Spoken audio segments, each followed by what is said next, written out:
These narrations are broadcast all over the world and are filled with spiritual power.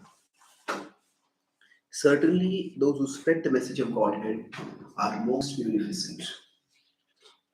Purport. King Prataparudra recited this verse to Sri Chaitanya Mahaprabhu during Lord Jagannath's Rathayatra festival. While the Lord was resting in a garden, King Prataparudra humbly entered and began massaging his legs and lotus feet. Then the king recited the 31st chapter of the 10th canto of the Srimad Bhagavatam, the songs of the Gopis. The Chaitanya Charan relates that when Lord Chaitanya heard this verse, beginning Tavakathamrita, he immediately arose in ecstatic love and embraced King Prataparudra. And his addition, this incident is described in detail in the Chaitanya Charitamrita, Madhya 14 418. And in his edition, Srila Prabhupada has given extensive commentary on it.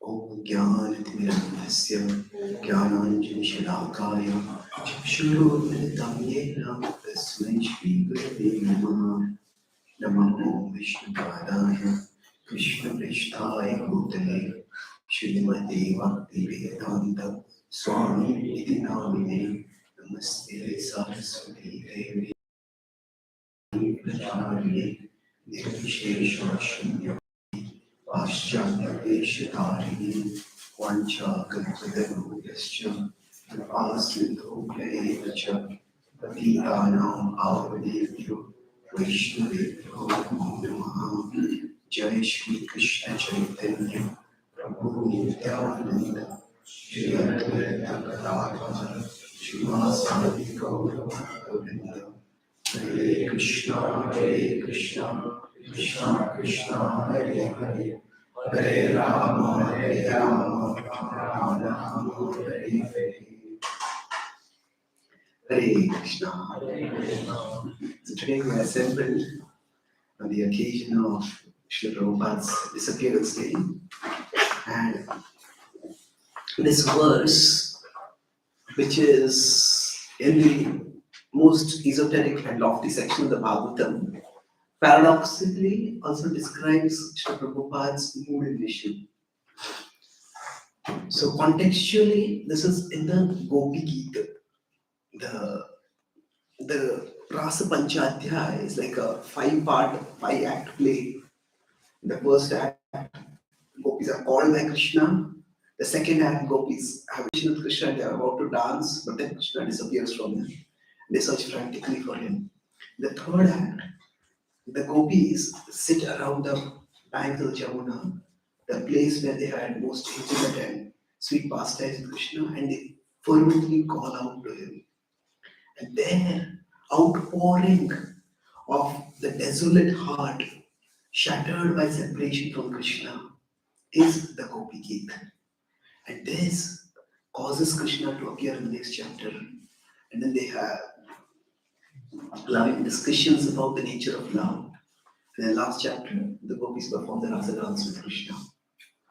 So, in the Gopi Gita, which is one of the sweetest poetic narrations in the tradition, and certainly the Bhagavatam, each of these verses is actually spoken by one Gopi, and that's why it's a collective Gopya Unju at the start.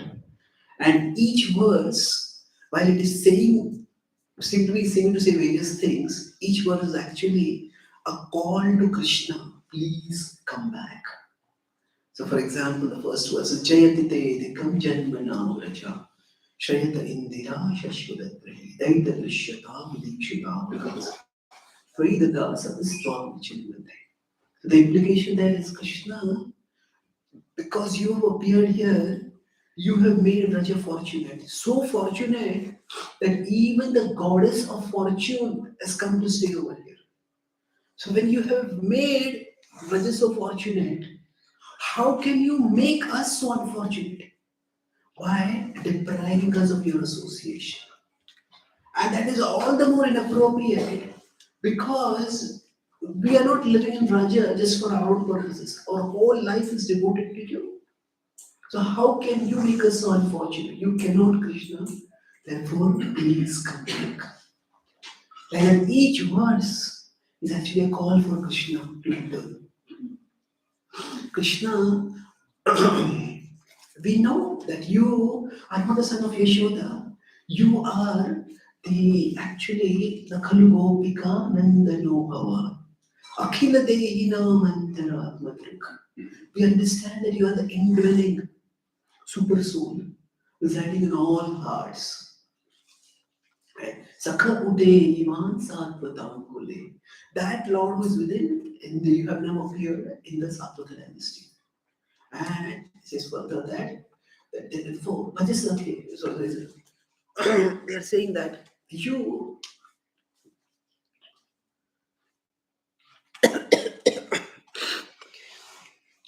so they are saying that each of these lines is saying, yeah, we know you are not the son of Yashoda.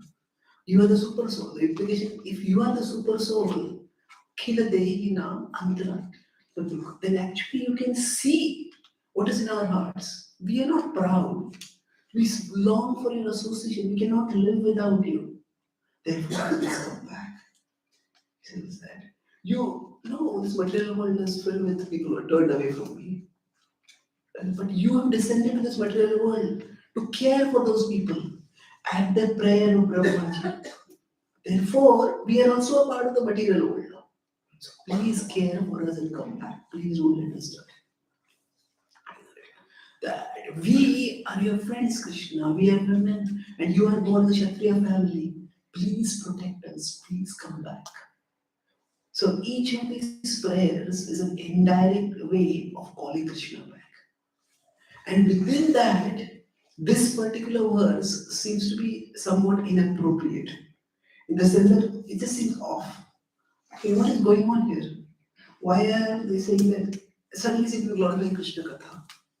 So, what is going on here? The gopis are feeling utterly desolate in separation from Krishna.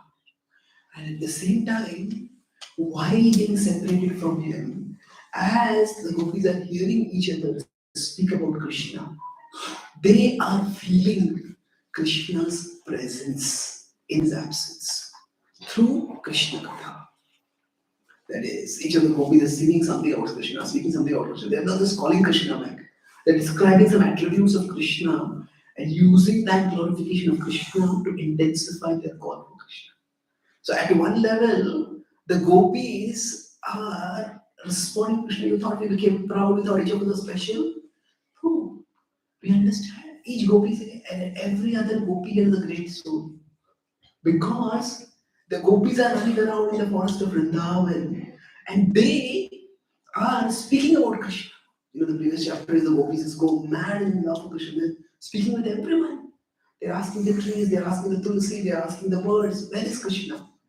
So, as each of the gopis is speaking about Krishna, that is providing relief to the afflicted hearts of all other gopis. So that is the meaning of that verse in that context. We're not proud, we appreciate every other gopi is a great soul. The gopi is speaking, this is not saying I am a great soul, but those who speak about Krishna are great souls. But then, the previous verse was Madhuraya Gira Valguvakya. That Krishna, when we hear your words, then Buddhamanogya Pushkari, that even the wise are bewildered by the sweet words that you speak. So Krishna, your words are the elixir of life. So you please come and you speak to us. There are words about you, Prabhupada, the Bhagavad Gita, words about Krishna and words by Krishna. It says your words are relieving us of this affliction that has come from the separation from you. Tapta Jivanam. That Tapta Jivanam, they are the gopis are being tapta, they're burning because they're separated from Krishna. Now so they're saying, but Krishna, you come and you speak words. If you are angry with us, you come and express your anger. But don't abandon us, don't reject us. So they're fervently calling out to Krishna. And while they're doing this, many of the verses in the Bhagavatam, they apply at various levels. Like we have the Atmanam verse, which the Prabhupada commented and which Mahaprabhu interpreted in dozens of ways. 64 into 25, go Chaitanya Charan. So this verse, of course, applies at the level of us conditioned souls. That it is material existence that fills us with the fire. The fire can be either the fire of craving or the fire of lamenting. We crave for things we don't have, that keeps us tormented. And we lament for the things which we do have lost, things that have not worked out. And in that way, tapta jeevanam, but tava kathamritam. So normally there is fire. If somebody is a firefighter, we put water to extinguish fire.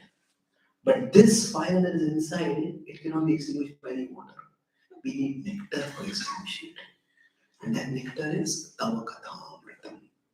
So this also applies to all those great souls who bhuvi bhurila janama, who travel across the world and they share Krishna Katha and they extinguish the fire. Now the souls in this world are not aware that this fire, what is the cause of that fire? Everybody starts feeling sooner or later, well, I'm dissatisfied. And something not just dissatisfied, we start feeling frustrated. Big things go wrong in our life. But we often think, okay, this person did this to me or this went wrong. We all think that there is a circumstantial causes to our distress. And yet those causes may be there, but beyond that, there's the nature of existence itself. And we need to raise our consciousness up. So we don't understand that, but the great souls understand it. So Kavibhiri, the wise Kavibhi, they translate it. Kavibhiri kalmashapakam. And what does they do? Kalmasha here means anything that misdirects our consciousness from Krishna. Kalmasha apaham, it is destroyed. And Shravan Mangalam Shrimadatam. When we hear, there is auspiciousness that comes. How? Shrimad Adatam is filled with great power. Adatam, and it's transmitted by the great sages. Iditam is worship. It's worshipped and transmitted. So the idea is Krishna is right there with us, next to us in our own heart. Krishna is here, we are here. But Bahirmukha, we are turned away from Krishna. Our consciousness is being caught and dragged toward worldly things. So Krishna Katha does two things. Kalmashapaham means the forces that are dragging our consciousness away from Krishna, those forces get minimized. Those forces get eliminated. Kalmashapaham. And along with this could be greed, this could be jealousy, this could be anger, this could be craving. All these forces, they just get destroyed. And this is actually the theme which will come at the end of the Gopi Gita also. When what is the Falashruti of here in the Gopi Gita? They said that karma is destroyed from the heart. But it's not just that. Shrimadatam, if moving at a high speed, and maybe the driver is drunk or the driver is unconscious, and the driver doesn't realize that it's just coming close to a cliff, it will fall off the cliff and disaster. So we need to not just stop the car from going off the cliff, we need to just stop the car and reverse its direction. So sometimes there are maybe superhero movies, Superman just descends and the car is going and just comes down and uses a super chill power and pushes the car backwards. So Krishna Katha is like an ultimate superpower. It not only stops or removes the forces. So if the mountain slide is like this, so there's gravity which is just pulling the car downwards. So it not only, Krishna Katha not only removes the forces that are dragging our consciousness toward worldly things, toward worldly pleasures, but Krishna Katha changes the momentum of the car of our consciousness. That's why it's extraordinary power. Against the pull of the world, against the gravity, just like the gravity drags everything down in the world, because there's a gravity in the material world which drags our consciousness towards worldly objects. But Krishna Katha counters that. And that is how it is packed with power. Srimadharikam. And our consciousness becomes attracted towards Krishna. But the same consciousness that's going rapidly towards worldly things then starts moving And that is the power of the great souls, to become transmitters of this power. So, the foremost among such souls who transmitted the power of Krishna Katha was Srila Prabhupada. Srila Prabhupada, his genius, we can understand in different ways. When we say, okay, he is founded the movement that we are part of. And that's why we will actually glorify him. Well, yes, that is true. But it is not just some sectarian group praising its own that sex leader. What Srila Prabhupada did can be appreciated both in specific terms as well as in universal terms. So we try to understand Krishna Katha was eternally existing, and it is eternally going to exist. But the power of Krishna Katha is manifested through the right instruments. It is not that anybody who speaks Krishna Katha will automatically have this effect. We can say, yes, at one level, Krishna Katha has power. Yes, but Krishna's message has to be presented in an appropriate way. And that has two aspects to it. We often say purity is the force. But we often think of purity only in that I have no desire other than this desire to serve Krishna. But that's not the only aspect of purity. See, purity is if I am a soul over here, this is Krishna, and I am transmitting Krishna Katha. So purity has two aspects to it. One is that I have no desire other than to serve Krishna. And the other is I have no desire other than to benefit the person I am speaking to. Sometimes we'll be speaking about Krishna, but our thinking is, oh, this person should become a devotee through me. And therefore, that will give credit to me. This person should listen to me. And that is the motive. And what happens is that also becomes an impurity. So we need to understand, connect with Krishna. That is our purity which is required. But to connect with the world, we need sensitivity. We need to be aware of where people are coming from. What is the opening in their consciousness through which Krishna can be brought into them? And that is what expertise is required. There are not many, few as compared to the material world. There are souls who are connected with Krishna. But not all souls who are connected with Krishna are able to connect others with Krishna.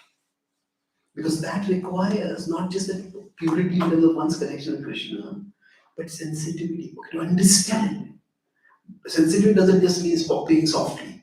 That's not what it means. Sensitivity means awareness of where a person is coming from. What is their understanding? What are their conceptions? And how can Krishna Bhakti be shared with them? So I'll talk about this aspect of Srila Prabhupada's expertise in connecting, in making Krishna's message accessible to people.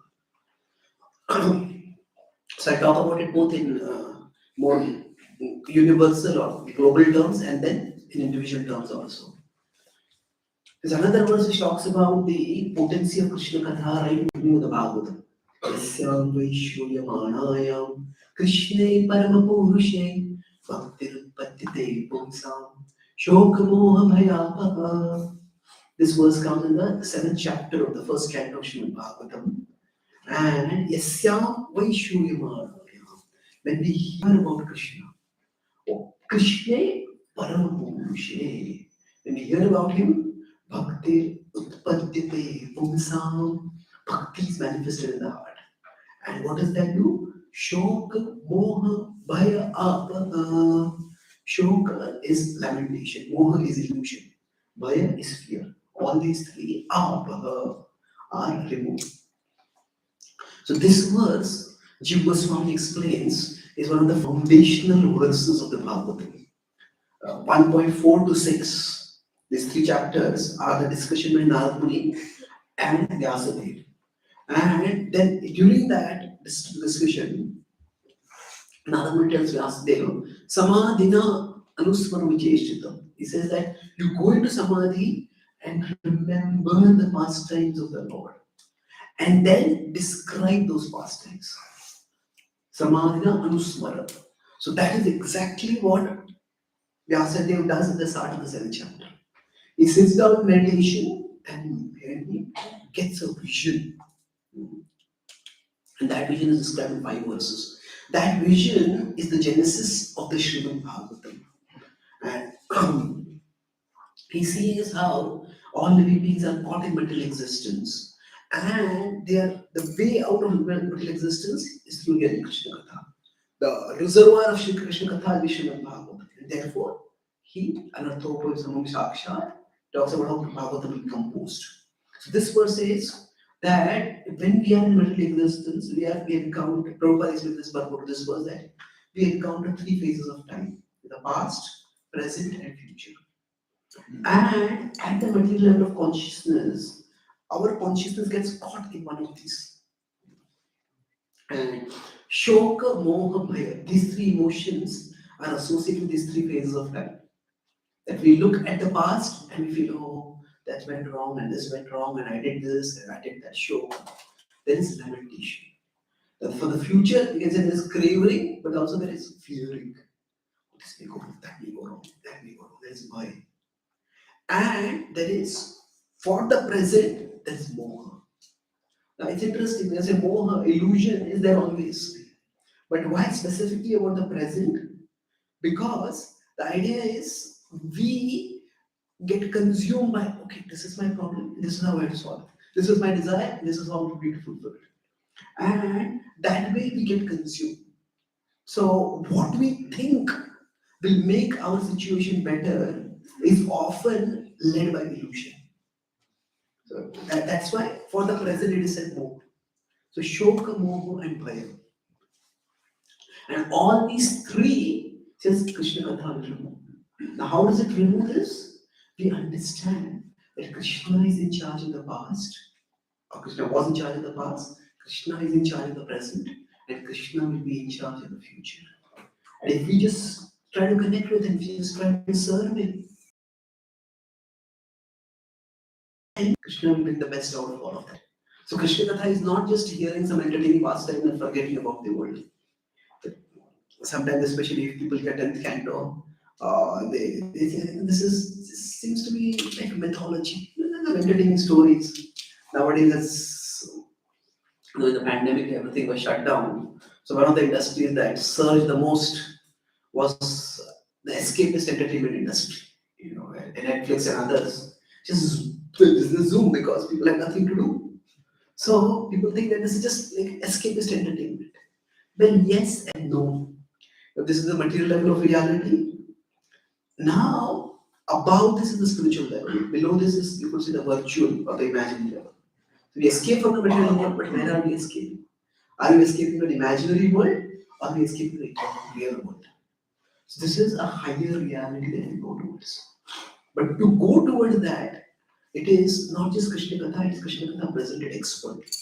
Krishna Katha was there before the Srimad Bhagavatam also. But what Vyasadeva did was, he presented it expertly. The Bhagavatam was there before also. What Srila Prabhupada did was, he presented it expertly. Daksha. And expertise is one of the characteristics of a great soul. So this talked about in Bhagavad Gita also, and it's also about Chaitanya Charan.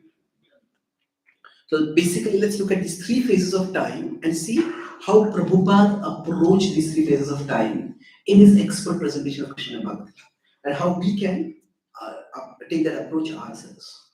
So generally, we can say there are 3 kinds of people. There are traditionalists, there are existentialists, and there are utopianists. So traditionalists, they say everything in the past was so wonderful. And they just compare the past with the present. See, the present is so deplorable. So at best, they're filled with emotional nostalgia. And the past was so wonderful, past was so wonderful. At worst, they can just be filled with complete condemnation of the present. So now, Srila Prabhupada was, so that's traditionalist. Existentialists are those, like the word existentialists have many different meanings. But from philosophical perspective, existentialism means that actually the meaning of existence is unknowable. Therefore, all you can do is stop asking philosophical questions and just live the best way you can. So, at a practical level, this means to just live in the present. So, we'll talk about it later. So, this is existentialism. They focus on the present. We don't forget the past, forget the future, just focus on the present. That's philosophy existentialism. And utopianists are those who think that the future is going to be wonderful. They may all have particular ideologies. You follow this particular philosophy, you live in this way, you can live in this way. But yeah, the past was bad, the present is bad, but the future will be wonderful. Those are the utopianists. So now Srila Prabhupada he was not living for the past, he was not living for the present, he was not living for the future. Prabhupada was living for Krishna. So Prabhupada was neither a traditionalist, nor an existentialist, nor a utopianist. He was a transcendentalist. And as a transcendentalist, Prabhupada was Saragrahi. Saragrahi is the essence seeker. So as contrasted with that, what is the opposite? Bharavahi. Bharavahi, Bhaktivinoda Thakur says, is a burden carrier. So the burden carriers are those who just are burdened. They could be burdened by the past. Oh, I did so many bad things. People did so many bad things. The past is terrible. Or they could say the past was so wonderful, but it's all lost. They can say the present is so terrible. This is bad, this is bad, this is bad. And they burden themselves. Or they say, in the future, there are people who are alarmists. They say, we're going to run out of fuel, this is going to happen, that is going to happen, this is going to happen. That the world is going to come to an end. This has been propagated since the beginning of time. So they're just burdened by the future. There is the Christianity is a very big thing. The Well Christian organization which has predicted the end of the world 21 times till now. And each time it doesn't happen, instead of being embarrassed, they say, Jesus is merciful, let's give you one more chance. Take it. So if we just focus on the negatives of everything, we can burden ourselves. And that makes a person bharavahi, a burden carrier. So essence seeker is one who sees the good. Good here means that which is utilizable in Krishna Bhakti. From the past, the present, and the future. So when I talk about Prabhupada as an expert, sensitive in transmitting Krishna Katha, what it means is that we look at that expertise. We all have a past, we are in the present, and we all have a future. So Krishna consciousness has to be presented in a way that accommodates our past.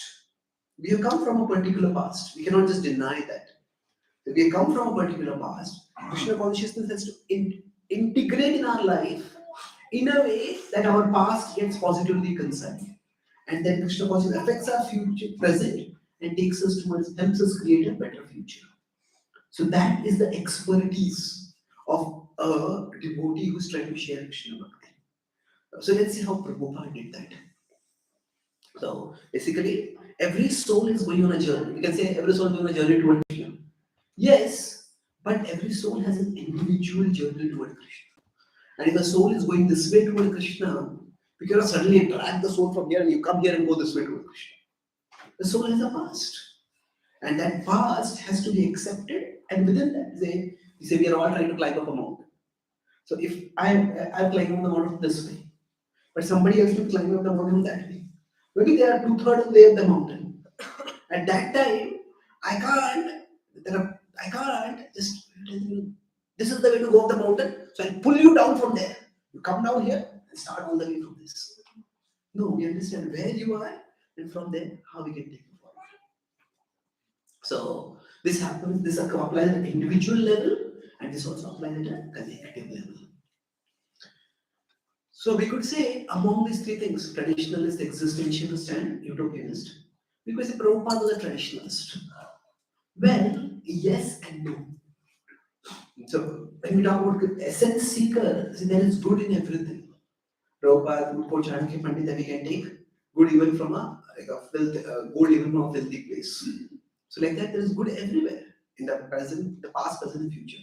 So Prabhupada was definitely a traditionalist in the sense that Prabhupada recognized that in our infatuation with progress, with material progress, we have started looking at the past with derision, with condemnation, and we cut ourselves off from much of the treasure trove of wisdom that is available in the past. And that's why Prabhupada commented extensively on the spiritual texts which were written in the past.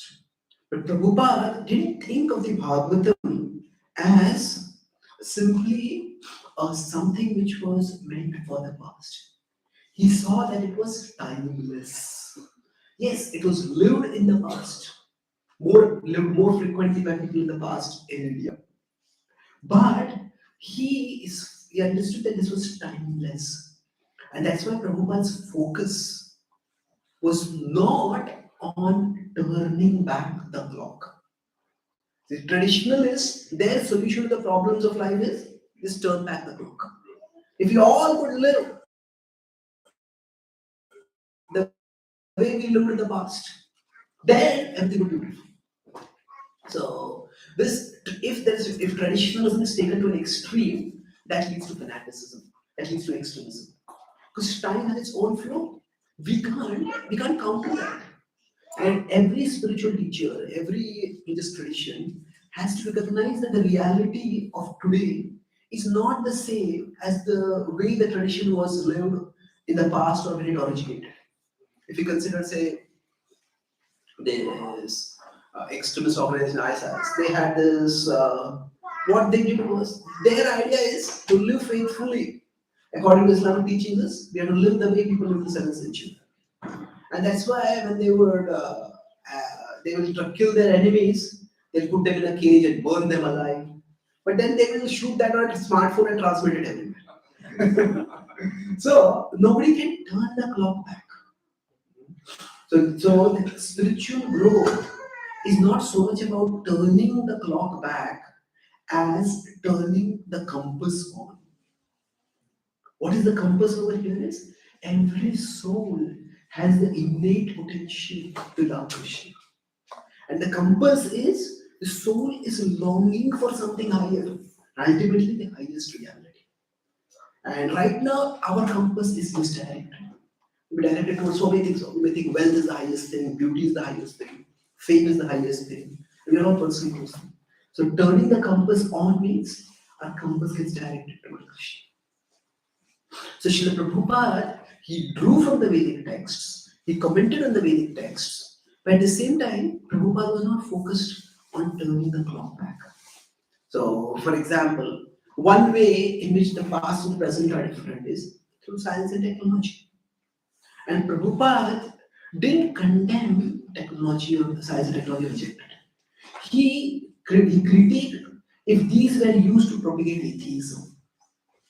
But he said that these can also be used in Krishna's service. In fact, Prabhupada pioneered the principle of Yukta Vairagya, that everything can be used. So the good from the present can be used for propagating, for connecting with the transcendent. So that Prabhupada talked about the East-West synthesis.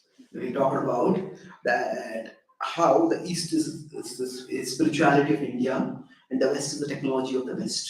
So they are like the blind man and the lame man, the lame man and the blind man.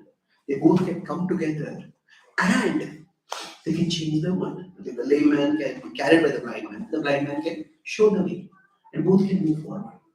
So when Prabhupada compared the West to a blind man, it was not a put down. It's just saying that it is not a sense that I am from India, so India is good and West is bad. No, in the West also, spirituality was there everywhere in the world. But in its infatuation with material progress, even the West has lost its spiritual moorings. So in that sense, Prabhupada called it a blind man. And what is significant is when Prabhupada compared India to Lim, what he meant was that through centuries of foreign subjugation, exploitation, India had not only lost its material prosperity, but had also lost its confidence about its spirituality. And because of that, we have become incapable of both material and spiritual growth. So lame person cannot go anywhere. So in this, we often talk about this metaphor, but the point is, in this metaphor, it may seem that, oh, India is better, the West is better. We are going to buy. But no, Prabhupada talked about synthesis.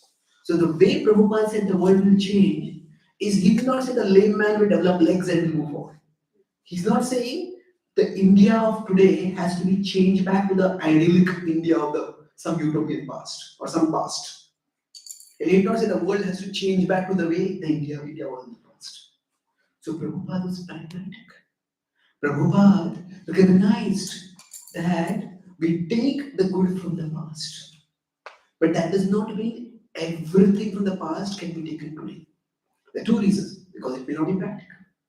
And second is, it is not that, see, we sometimes have the idea that if you romanticize the past, everything in the past was wonderful.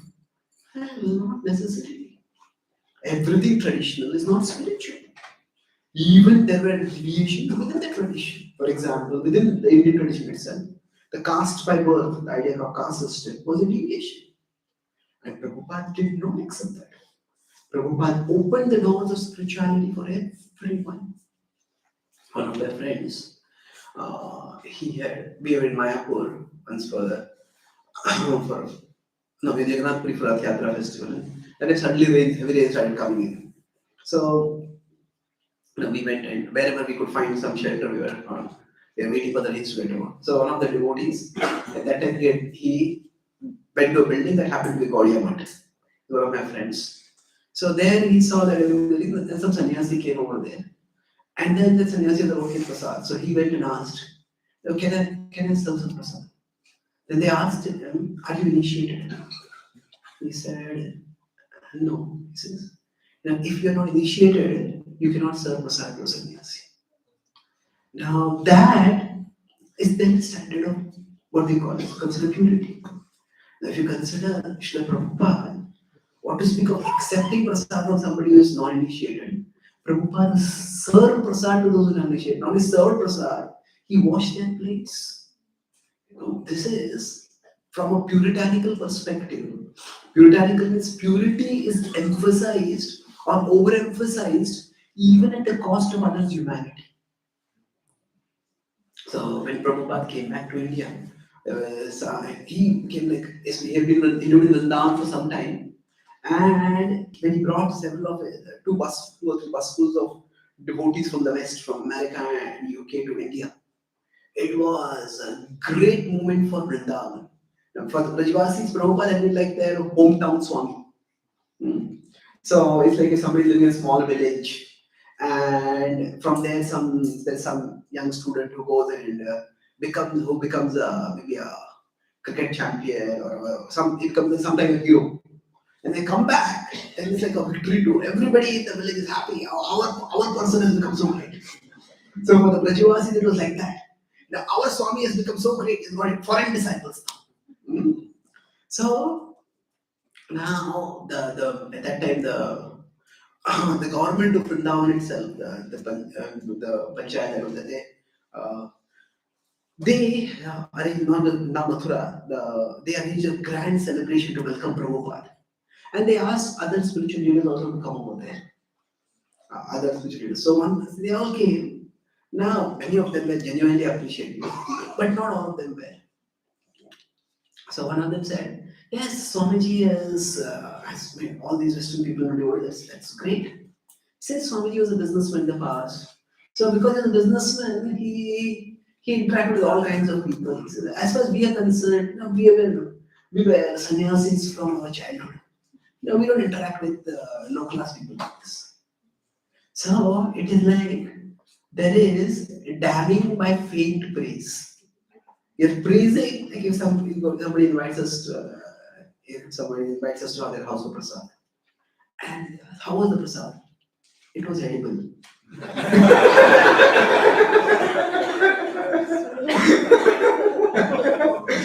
Now, it is not a criticism, but it is a criticism, isn't it? So edible is like the lowest level that Prasad should give. So there is damning by faint praise. So this is like that. But what happens is Prabhupada, is it that it was not because Prabhupada was a businessman that he was able to interact with all kinds of people. It was because Prabhupada was compassionate.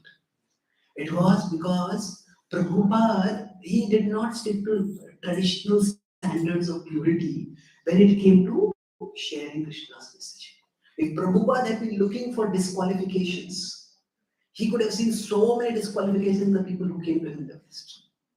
At that time, the hippies, actually, if you look at Western cultural history, the hippies were a particular phenomena.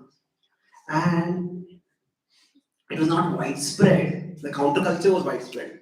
With the counterculture, the hippies were a relatively small denomination. But their influence was widespread because they were so radically opposed to what people thought the West would be.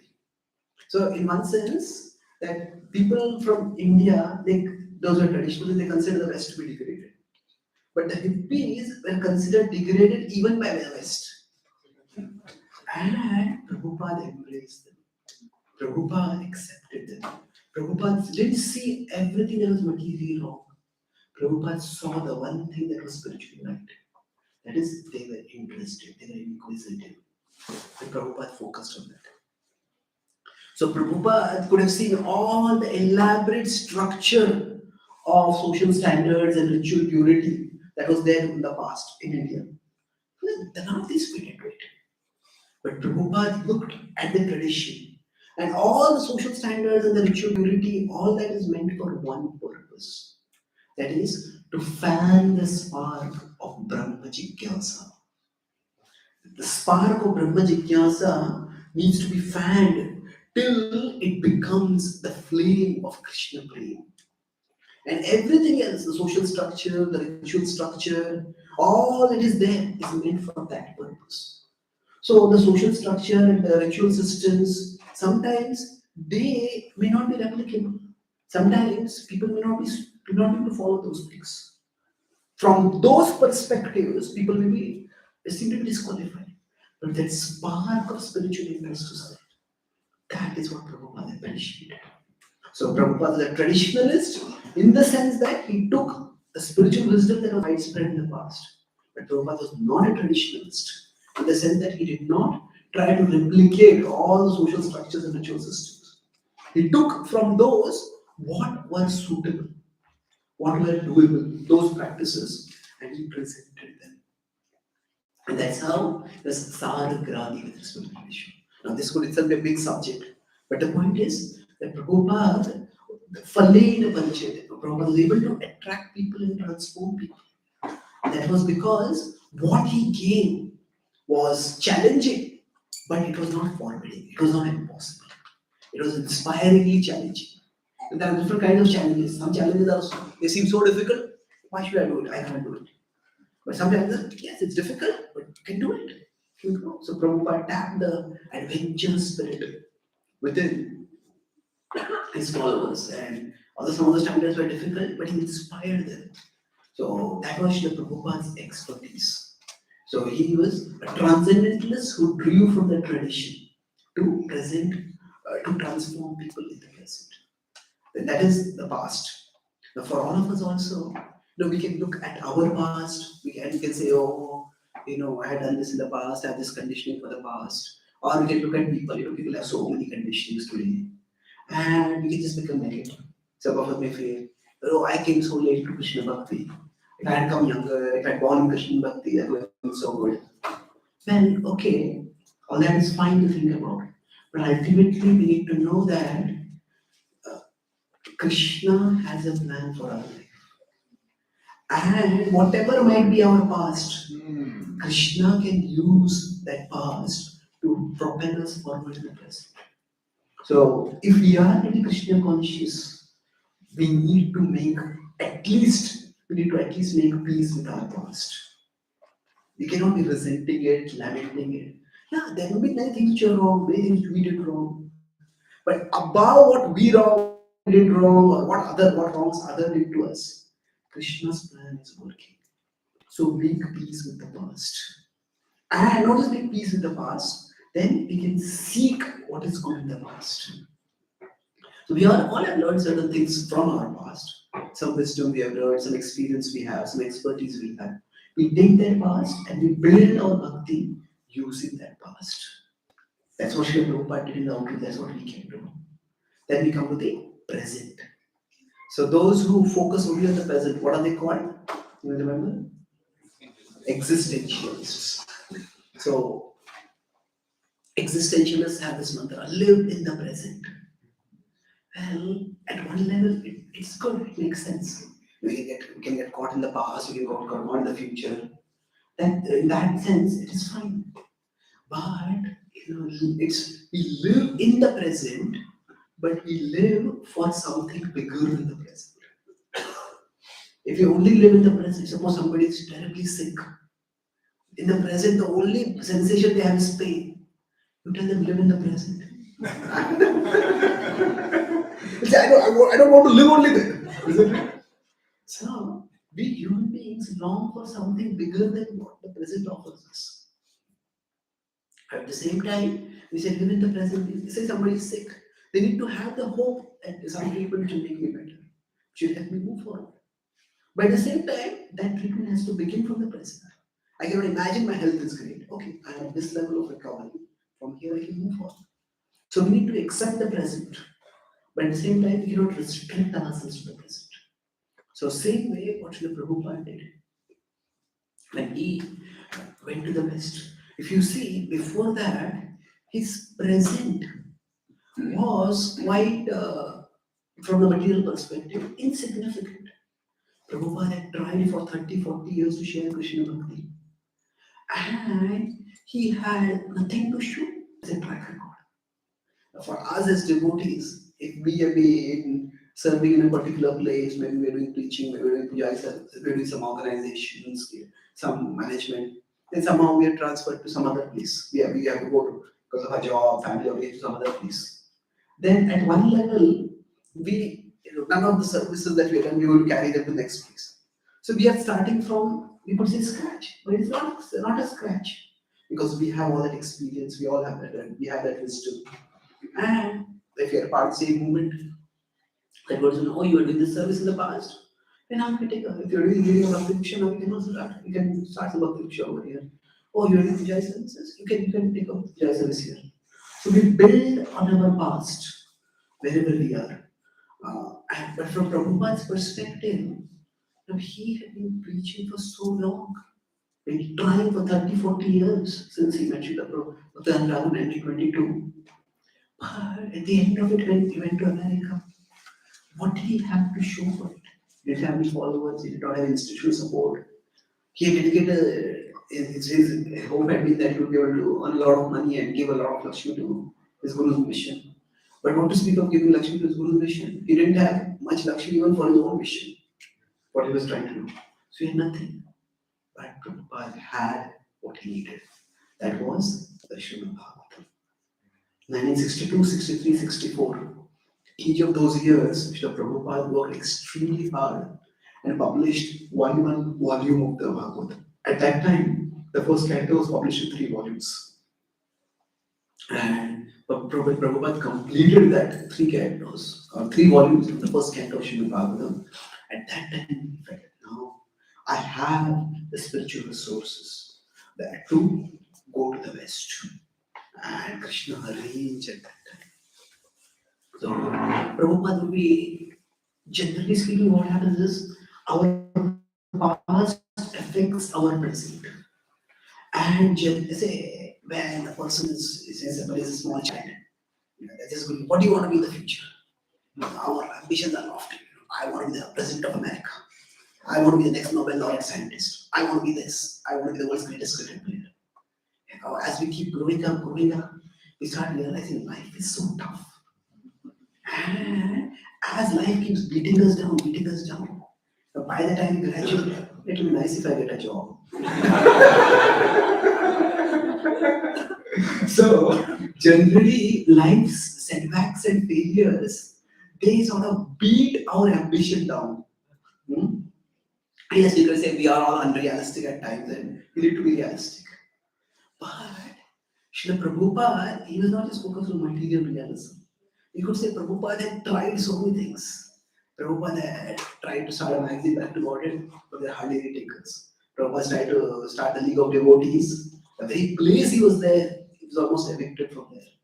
Prabhupada tried to work with his god brothers, and they had a very parochial vision. They didn't want it to expand at all. Prabhupada tried to himself travel and give classes, but Indians at that time seemed to be more pious than spiritual. So almost everything he had tried had failed. But Prabhupada's vision, his ambition, instead of shrinking, it expanded. He had no success in India. He said, I'll go to the West and I'll preach in the West. It's like from a material perspective, a student, the student has not even been able to pass high school. I'll get a PhD from Harvard. What are you thinking? Prabhupada was met with that kind of skepticism when he said, I want to go to the West. Most people didn't take him seriously. So although Prabhupada's present was, we could say, very discouragingly insignificant, but Prabhupada did not let himself get reduced by that. He saw that Krishna has a plan. And that's why even when Prabhupada was all alone in America, he's walking on the streets over there. He was neither insecure nor bitter. Repeated failure leads to these two things. Insecure, maybe I don't have what it takes to do things. Maybe I'm not worth it. Or bitter means you look at all the things that went wrong in our life. There was one atheist philosopher who was asked, did you believe in hell? This thought the atheist he said, of course I believe in hell. He says, what is hell? Hell is other people. So, some people, if they have bad experiences in relationship, they just become bitter. But Prabhupada, although from his past there was so much in his present, because he was so insignificant. He was an unknown Swami walking on the streets of New York, but he was neither insecure nor bitter. Prabhupada had that confidence. He said, there are temples that are filled with devotees, only time is separating us from them. Even when Prabhupada was walking on the streets all alone, people who would meet him, Hagrid Prabhupada met him on the streets of New York. When we say Prabhupada is the existentialist, what that means is, in what sense was Prabhupada the existentialist? He accepted the present. He lived in the present in the sense that in the present, whatever resources were available, he would use those resources. So we know that in New York, around Janmashtami was at 26th Avenue. So that place which now ISKCON has that, and it's like a memorial place for Prabhupada, which we have over there. So now our devotees are trying to contact most of the people who lived in 1966 are no longer alive, but those who are still, we're just contacting them, those who lived in the neighborhood and trying to find out more. So one thing that many devotees have found out is that Prabhupada would go for long walks. Now, we could say that as Prabhupada had a habit of walking. Yes, that is true. But Prabhupada would go on for walks for one more purpose. Not just for health, not for recreation, because for him, that was the way to publicize. When we want to publicize the program, we make pamphlets and distribute pamphlets and we do social media advertising. Prabhupada had none of the funds for that. But what Prabhupada would just go out for a walk. And he was an unusual person. Of course, New York at least specializes in neglecting the unusual. Because everybody lives their own life. But still, even among those, Prabhupada is remarkably unusual. And the first serious followers that he got were not people who came for his program. They were people who saw him on the streets. I would say very serious talk, we can't judge right now. The first who became serious at that time. That was Hagrid Prabhu and Kirtanana and all of them. So what happened? Prabhupada was walking on the streets and Hagrid Prabhu was Howard Wheeler, he was just going along the road. And they were going to have drugs. That was their way of becoming spiritual. So LSD is a drug, but at that time those people had re-Christianed LSD. They said LSD is the league of spiritual discovery.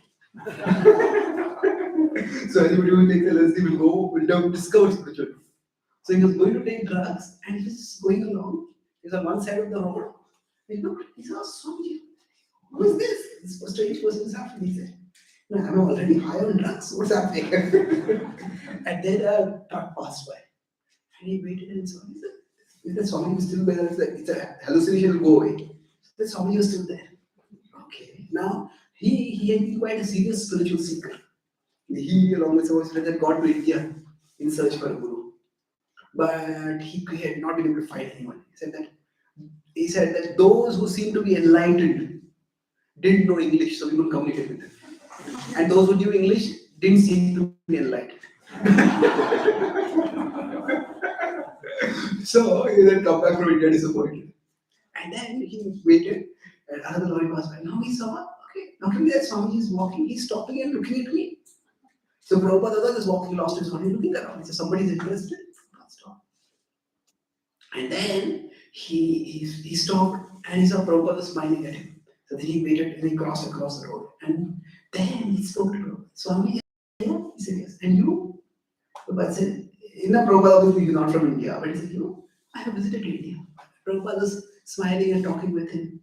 And I will said that there's this big lorries going back on the road. But Prabhupada seemed to be rooted in something far beyond the Lower East Side. He seemed to be sublimely peaceful, sublimely joyful. Even if Prabhupada, nobody had become a devotee by Prabhupada's preaching, Prabhupada was still happy. Why? Because he was doing the instruction of his spiritual master. So if you see the Markine Bhagavad Dharma song, the first line is Moro Krupa Kaile Krishna Adamera Prati. That Krishna, you have been very merciful to me. How? Now we may say, if you ask, if you think about the situation, what is the mercy?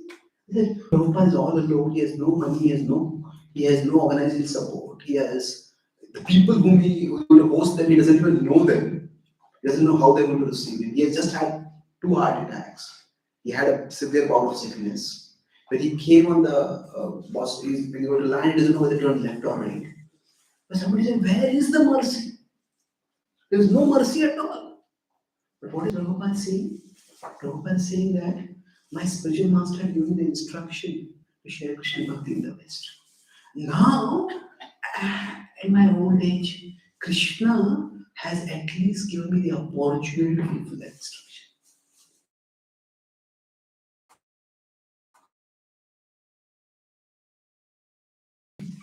But there are different opportunity and facility. Prabhupada saw just having that opportunity as mercy. And Prabhupada was grateful for that. So when we say live in the present, like that's the existential philosophy, Prabhupada, that means that we need to accept our present wherever we are. Maybe we could do more outreach, maybe we could do more service if we had more facilities. But we accept the facilities we have right now. And we do what we can with what we have. So one way we can define surrender, that acceptance is not passive and bhakti. We accept what we have, and when we surrender to Krishna means we serve Krishna with what we have now. Do what we can with what we have now. That is existentialism in a devotional sense. Okay, right now I'm doing a program, only 3 people have come. Prabhupada, many of Prabhupada's disciples have said that whether Prabhupada was giving a private darshan where 5-10 people were there or Pandal program with 5,000 people, Prabhupada would speak about Krishna with the same earnestness. Yes, actually Prabhupada was happy 5,000 people would come. But Prabhupada was concerned about pleasing his Guru and Krishna. And that's why sometimes we may feel that, okay, my service is so insignificant. Does anyone notice also that I'm doing the service? Who cares? Well, Krishna cares and we should also care. So that is existentialism. Prabhupada's head was high in the clouds, but his feet never left the ground. He was very realistic in terms of taking real steps from where we are to move ahead.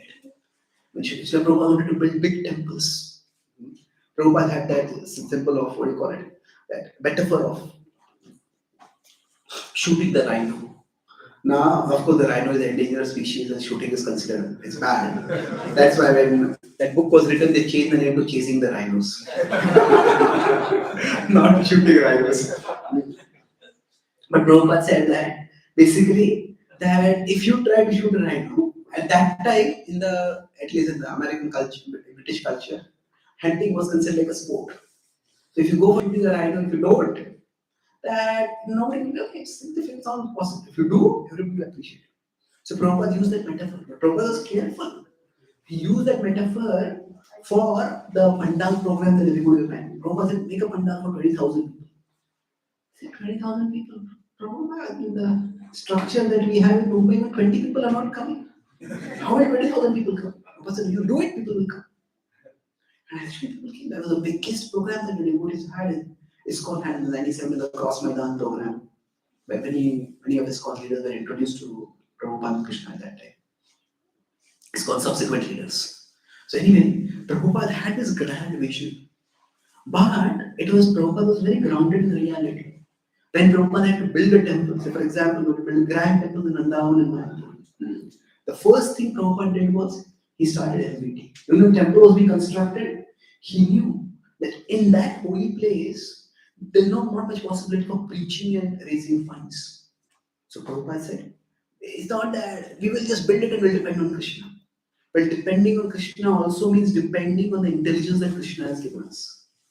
So Prabhupada created a real plan.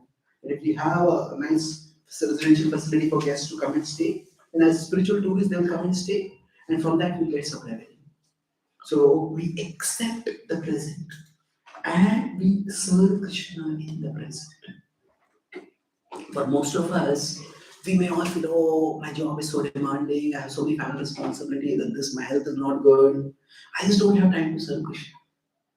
Well, okay, it may be true. But if we are resenting our present, then we are not being Krishna conscious. Krishna's plan is working even in the present. So whatever facility we have, we use that in Krishna's service. Show Krishna our earnestness. And that is what Srila Prabhupada did. Prabhupada was an existentialist, not in the philosophical sense that we don't look for the meaning and purpose of life because life is meaningless. That's the existentialist philosophy. So Prabhupada was philosophical, but his philosophy did not disconnect him from reality. He was very much in the reality. Serve Krishna, right? Accept the present as it is. Live in the present, and what you apply in the sense that whatever little facility I may have for serving Krishna, I will use it wholeheartedly. I will put whatever I can in the present in serving Krishna. And that is something we all can learn in our spiritual lives. Even if you have a small service, let's do it wholeheartedly. Now, Krishna is never so big that he will not have time to look at a small service. Krishna notices even the smallest service. We know the story of Lord Ram, where the monkeys were bringing big mountain rocks and boulders. But when the squirrel was just bringing a little bit of soil on its back, Lord Ram appreciated even that. That is how a devotee accepts the present, cherishes the present as an opportunity for serving Krishna. And that brings us the last part, it is the future. There are those the utopianists. I think our future is going to be wonderful. All that we need is just make some changes. So there are now probably the most common brand of utopianism in today's world is technology related. Say that through the advancement of technology, we will create a utopia. And in that utopia, we'll all be happy. So we have social media is growing, and then this Meta, and they say that you don't even have to go and meet people. You can you can be anywhere, you can have experienced the world just through technology. When are we experiencing the world through technology? Or are we actually experiencing technology through the world? That means our experience gets reduced. So there is a branch of philosophy that is available for technology called transhumanism. Transhumanism, they say that Actually, at least the starting part of the philosophy is very simple. They say existence is distress. There's old age, there's disease, there's death, and there's birth. But they don't think rebirth is the problem. They think birth itself is the problem. That means that for them, birth is the problem, the solution is abortion. Hmm? So now they say that all these problems will solve. Now, aging, just to wait. Gerontology is advancing and will reverse old age. This is death. We just find out which genes cause aging in the body. And we just turn off that gene. And then you will never grow old after that. So people make, there are such grandiose promises that go on.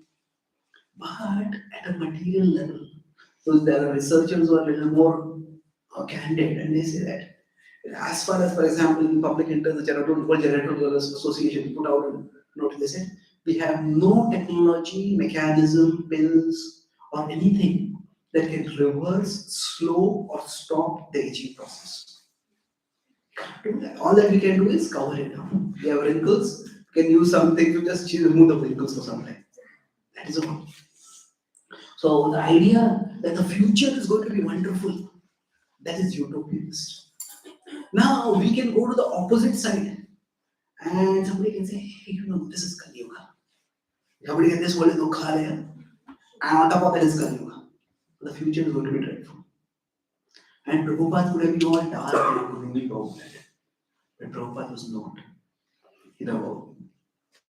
Why? Because although in the cosmic cycle, things will be going downward right now. But human consciousness always has the potential to go upwards. In fact, when the social climate or the cultural climate is going downward, Krishna actually becomes more merciful and provides more facilities for the elevation of consciousness. It's just like if there's a natural disaster, the charitable people will always give charity. But in a natural disaster, charitable people will give more charity at that time. So like that, in Kali Yuga, Krishna actually becomes more merciful. And Prabhupada focused not on the darkness of Kali Yuga, but on the mercifulness of Krishna. And it was because of that hope that the future can be better than the present. It is because of that Srila Prabhupada traveled in his old age, all from India to the West, to fulfill Mahaprabhu's prophecy. There are some people who said, Bharat Bhumite Hoila, Mahaprabhu said. Some people said actually at that time, people didn't know what Prithvi was. So Prithvi meant India only. And Bhakti Thakur preached all over India, so the prophecy is already fulfilled. Don't have to do anything. But no, Prabhupada had that confidence. So Prabhupada had that confidence the future will be better than the present. But when Prabhupada was asked, what will determine the future of Krishna consciousness? Prabhupada said, it depends on the devotees. What do you mean it depends on the devotees? At one level we can say that it is Mahaprabhu's prophecy going to be fulfilled. But it needs devotees to take responsibility. The Lord acts in the world through human instruments. That is, there have been many great previous acharyas. They are profoundly learned. But those previous acharyas are not going to come in the present to preach in the present. It is each generation of devotees has to take their responsibility. In his generation, Prabhupada took that responsibility. In the subsequent generation, Prabhupada disciples took that responsibility. Many people thought that Swamiji, Dr. Swami, his group is so otherworldly, there's no one to last after him. Yeah, there are problems after him. After Prabhupada departed, but movement is already survived, is expanded. Prabhupada had 108 temples, now there are at least 600, 700 temples across the world. There are so many other centers which are spreading Krishna consciousness in different ways. So our movement is showing its resilience and it's moving forward. So every devotee needs to have that hope and that confidence that the future will be better than the present. That actually, no matter how dark and materialistic the world becomes, there are opportunities for sharing bhakti. As Prabhupada was quite prescient with respect to many of the things which have become quite influential in the West, say for example, veganism, has become very widespread in the West. If you look at its history, it's complex, but Prabhupada was among the first spiritual teachers who came from the East, not just from India, but even Buddhist leaders. But the first teacher from the India who went to the West and emphasized vegetarianism as a spiritually conducive and essential way of living. At that time, people used to think that being a vegetarian means you have to live eating vegetables. That was their idea. The Prabhupada said, it was such a delightful discovery that Swamiji's knowledge of recipes was as vast as his knowledge of shlokas. so, so Prabhupada actually pioneered that, and it's spreading across the world. If you look at 1960s, Prabhupada was one of the first persons who talked about simple living and healthy living. And now, not simple living, many people in the context of the spiritual vision. And now the environment conscious movement that is spread across the world, that is actually talking about what Sri Prabhupada talked about. We need to live close to the land, we need to live more in harmony with nature. So Sri Prabhupada saw these things and he talked about these things. So in today's world, even from a perspective of outreach, the environment movement, the vegan movement, the yoga movement, the mindfulness movement, all these are indicators of sattva rising. All these are indicators that people are looking for something higher. And that's where we have opportunities for sharing Krishna. And if a devotee is not a utopianist in the sense that, oh, the future all problems will be solved. But in the future, there will be opportunities to share Krishna. And there will be better opportunities than what I have in the present. I use my opportunity in the present and look forward for better opportunities in the future. For ourselves also, we have many conditions, and you may think, it's fighting against those conditioning, and still they seem to be coming back. It's just like all my life, I will just keep fighting against those conditionings. Are these ever going to go away? And we may become pessimistic or disheartened about the past. But we need to know that Krishna is with us always. And yes, our conditionings may be strong, but Krishna is stronger. And if we just hold on to Krishna, sometimes we focus too much on whether I'm able to give up my conditionings or not. Instead of focusing on that, we focus on connecting with Krishna. If we keep holding on to Krishna, that hold will become stronger and stronger for us. Like we are in an ocean, and waves come sometimes. Sometimes when a giant wave comes, we will get swept away. We can't know what kind of waves will come in the future. But Krishna is like the unshakable anchor. And Mamchi Yoga Vichari Bhakti Yogi Sevate. Sadgunan Samati Jaitan Brahma Bhuvyaya Kalpam. 40 Grace Meditations. Just hold on to me. You will go beyond the modes. So what we do is Krishna is the anchor. And we try to hold on to Krishna as tightly as we can. By chanting, by hearing, by doing seva, by coming in satsang. Just learn to hold on to Krishna. If we learn to do that more and more, no matter what wave comes in the future, that wave may shake us, that wave may sweep us, but if we hold on to the anchor, we will not be completely swept away by that wave.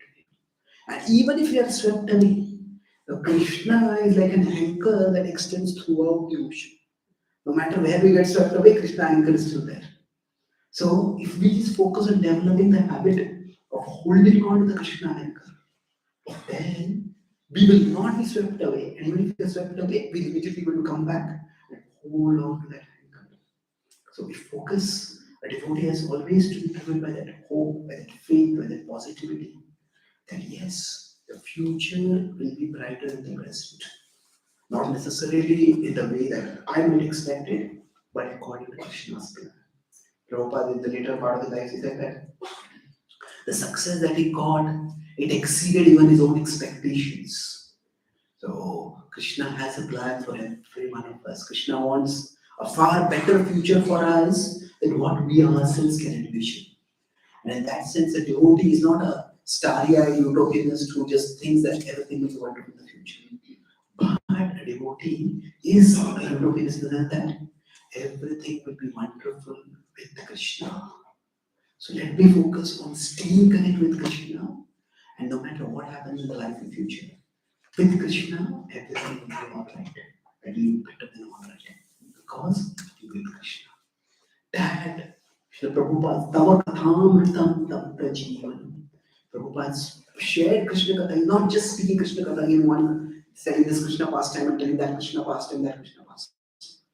Yes, that Prabhupada told Krishna pastime, but more than the pastimes, what Prabhupada gave was the wisdom of Krishna Bhakti in a way that could address the distresses of life, that could show people how to take the essence from the past, take the essence from the present, and look at the essence of the future.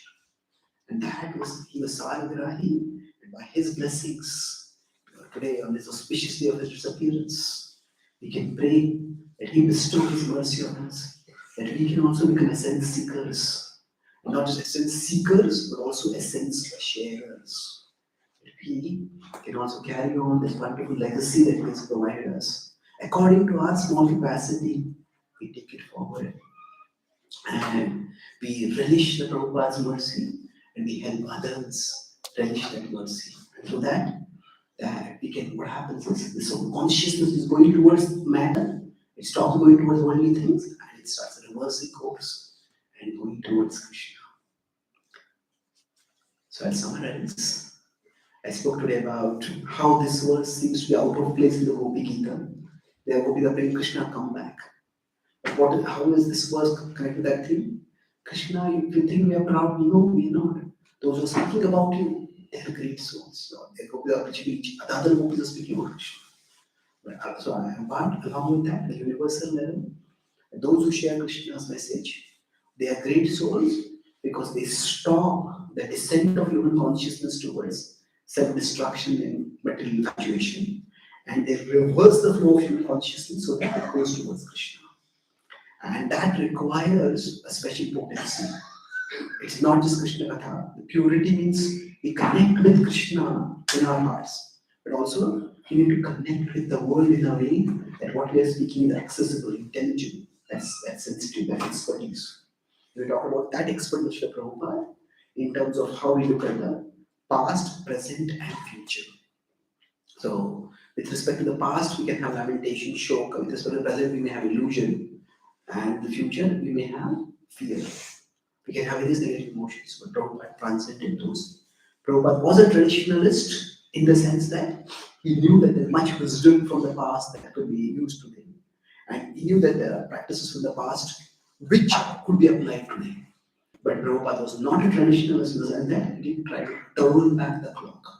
His focus was not on simply on recreating the entire social structure or the entire system of ritual practices. His focus was on taking this, looking at all those things that are meant for fanning the spark of spiritual inquisitiveness, Brahma Jigyasa, and making it the flame of Krishna Prema. And Prabhupada did what was necessary, what was suitable. Prabhupada did not look at the disqualifications of his audience. He looked at the spiritual interest that he had, and he fanned that. And so Prabhupada was a transcendentalist who, as essence seeker, took what was relevant from the past. Prabhupada was not an existentialist in the sense that he didn't ever say, okay, just live in the present, because we don't have the answer for meaning and purpose of life. Just make the best life you can in the present. No, Prabhupada taught philosophy, but at the same time, Prabhupada wasn't an existentialist in the sense that he accepted the present. Even when his present was insignificant, he had nothing to show for 30, 40 years of operation. Still, Prabhupada was not either bitter nor insecure. He wholeheartedly served Krishna. His lack of success did not kill his dreams. In fact, his dreams became bigger. He succeeded in India, wanted to go to the West. And Prabhupada had his head high in the sky, but feet in the ground. So for all of us, also, we accept our present. We serve Krishna with what we do, what we can with what we have now. And Prabhupada's mercy, Prabhupada saw Krishna's mercy, just having the opportunity to come to America, even if he had no facility at that time. That was Prabhupada's positivity that he saw Krishna's mercy, not the inadequacy of his situation. And then lastly, Prabhupada was not a utopian in the sense that in the future everything will be wonderful. But he didn't see, neither was here, it was a dystopian. They're saying, oh, everything in the future will be dreadful because Kalyuga going to Kale or Nichavdama. He saw that human consciousness can move upward. And Krishna's mercy is especially available for raising human consciousness in Kalyuga. And he focused on that. And that's what animated him. And then Krishna reciprocated by giving him success far more than what even he had anticipated. So similarly for all of us, in our outreach and our inreach, you can say, we accept our past and we see what is good from the past and not resent whatever conditioning or conditions we might be in. And that's what we do for others. And in our present, even a small service we are doing, we do it wholeheartedly. Doing that, it is significant in Krishna's eyes. And for the future, we don't become disheartened, thinking my conditions are not going away or I'm not having much opportunities in the world. In the world, there are opportunities for Krishna Bhakti as Sattva is rising in various ways. And if we just hold on to the anchor of Krishna, that is the best protection from whatever future attacks or temptation or tribulation that may come in our life. In that way, a devotee can always be hopeful that with Krishna, my future is going to be wonderful. And this way we can all pray to Prabhupada to share, savor his mood of being a self-seeker and share that mood with others. Srila Prabhupada ki Jai. Srila Prabhupada Tirubhava Mahamahotsav ki Jai. Gaur Bhakta ki Jai. Gaur Premanande. Thank you very much. Hare Krishna. Do we have time for one question? Yes. Yes, yeah. Because you were talking about sharing Krishna consciousness with others and being able to relate to others. I was being a moment, Goshtiyanti moment. Assuming that two devotees are there, both have studied the scriptures, assuming that two personalities are almost, they have the same level of love and compassion. How sometimes do we see that one devotee is able to connect with others properly and give the right messages to the people at the right time, while the other person is not able to do that despite the same intentions? How do we improve that ability in us? Okay. So how do we improve our ability to say present Krishna Bhakti in an accessible way for people? So two things. First is that we need to not just speak to people. We certainly not speak at people, but we speak with people. Speak with means we hear from them also. Srila Prabhupada went to America. The Sally Agarwal, the person at whose place Prabhupada stayed, Sally Gopal, she recently passed away. So there's some articles about her that are published. So she says one thing very interesting. Swamiji was so interested in everything Western. Is how the vacuum cleaner worked, how the fridge worked, how the subway worked. Now, did Prabhupada go to America to learn how the vacuum cleaner worked? No. Prabhupada was trying to understand how the American mind works. And so Prabhupada was observing and learning. So it's important that we also hear from people. It's not that we only hear and we don't speak at all. In the name of empathy, we may not give any wisdom at all. But when we're hearing, it's not just this happened in the life, that happened in that life. We try to see that how is Krishna acting in this person's life. Right? That if that person has come to meet us, if we are interacting with that person right now, that means Krishna has some plan. That's how they come to have connection with the devotee now. Even if we say we are not devotees, but we are trying to practice what we can have the point share bhakti with others. So yes, so we try to see how Krishna is acting in everyone's life. What insights is Krishna giving to this person? What wisdom is Krishna giving? Instead of saying that simply how they are not acting in relationship with Krishna. Oh, they're eating meat, they're drinking wine, they're doing this, they're doing that. We see how Krishna is acting. And then we try to see, okay, this is how Krishna is doing. How can I assist Krishna in doing that? So if this person has an interest in music, then we can share some spiritual music. This person has an interest in environmental consciousness. Okay, then we try to offer some. We say Krishna wisdom connect with environment consciousness, or tell them some projects about that. So essentially, when we say we hear from others, what it means is if we try to understand this is where the consciousness is. So there are rather than thinking of how can I get Krishna into their consciousness, that's important, but sometimes people are not ready for that direct Krishna into their consciousness. So what we can do is we can turn and see how what is there in their consciousness can be connected with Krishna. It's a different approach, but it's an important approach. There are some people who are ready for Krishna and they can just take Krishna into their consciousness. But for others, what is in their consciousness? How can we connect that? How can we bring Krishna, link that with Krishna? So, if we think from that perspective, then it's relatively easier to find something. Krishna Bhakti is very, very multifaceted. If you look at the stories of how I came to Krishna consciousness, oh, it's extraordinary because every devotee story is quite distinct. It's like preparation for bhakti that is happening in people's life. We call it preparatory bhakti. This is, you could say like pre-bhakti it is. That Krishna can be preparing for bhakti in many, many different ways. So, for example, we may say, I talk about drugs and sleep of spiritual discovery. So, yeah, drugs are at one level tamasic, and we certainly don't recommend taking drugs. But for many people, when they take drugs, and there, this psychedelic drugs, what I want to do is they give alternate states of consciousness they lead to. And that's what is people's first experience. That maybe what I experience in my day-to-day life is not the full reality. Maybe there is more to reality than what I'm experiencing in my awake state of consciousness. And that opens people to spiritual motives. So rather than saying, oh, this person is doing drugs, no, this person has that. There are higher states of reality, there are other states of reality also. So if we think of that Krishna is preparing every head and heart for bhakti. That is what Krishna is doing for everyone.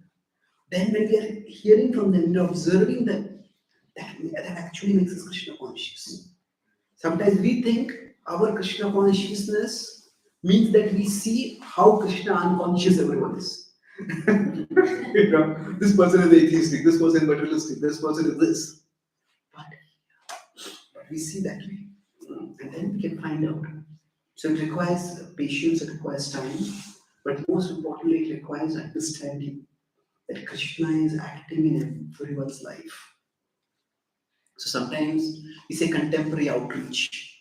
Contemporary outreach, we can say it means we take Krishna's message and present it to the contemporary times. But that's only one understanding of contemporary. Another understanding is Krishna is time. And whatever is happening in contemporary times, it is Krishna acting as time. So becoming sensitive in outreach doesn't just mean thinking that, okay, how can I make Krishna's message sensitively presented to people? It is also understanding how Krishna is acting through time. So when we look at the world and its events, but you can look at it from Krishna conscious way. It's Krishna who is acting, Krishna who is teaching. The early Back to Godhead that Prabhupada wrote. Prabhupada would take newspaper headlines and he would present them from a spiritual perspective. So we see Krishna acting in the world also. That's what we can find. Okay. Thank you. So thank you very much. Shri Prabhupada ki, Gaura Bhakta Vrinda ki, Gaura Premanande.